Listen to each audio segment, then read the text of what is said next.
And Dana, tonight a demand for City Council action to close fundraising loopholes. This after the Campaign Finance Board says the way Mayor de Blasio raised money raised serious perception issues of a pay-to-play culture. CBS 2's political reporter Marcia Kramer has more. Bill de Blasio escaped penalties for using a nonprofit to raise money for his political agenda, but in a scathing assessment, the Campaign Finance Board demanded that the loophole used by the mayor be closed. The Campaign for One New York plainly raises serious policy and perception issues. More than 95% of the funds it received would have been prohibited under the laws that apply to candidates for office, including contributions from corporations, limited liability companies, and people doing business with the city. That assessment of Mayor de Blasio's decision to use his nonprofit Campaign for One New York to raise over $4 million to further his political agenda.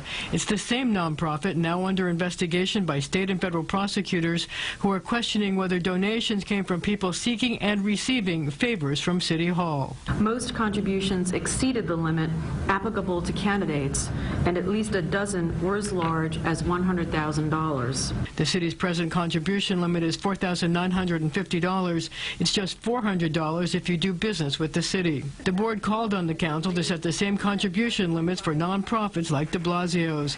It was ruling on a complaint by Common Cause, which said de Blasio's committee spawned a shadow government and brought back pay-to-play. We want the city council to close the loophole.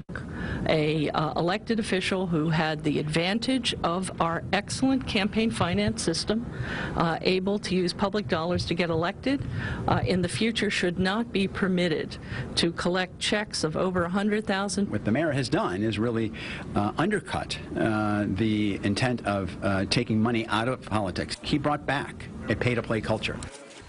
Well, Citizens Union wants the City Council to make nonprofit fundraising committees subject to campaign finance laws. And in another jab at the mayor, it wants his so-called agents of the city, outside consultants, to file financial disclosure statements. A council spokesman said he expected some type of action this year. A spokesman for de Blasio said he was pleased, apparently because no penalties were meted out. Alice, Dick? Marcia, thank you. Marcia, thank you. Well,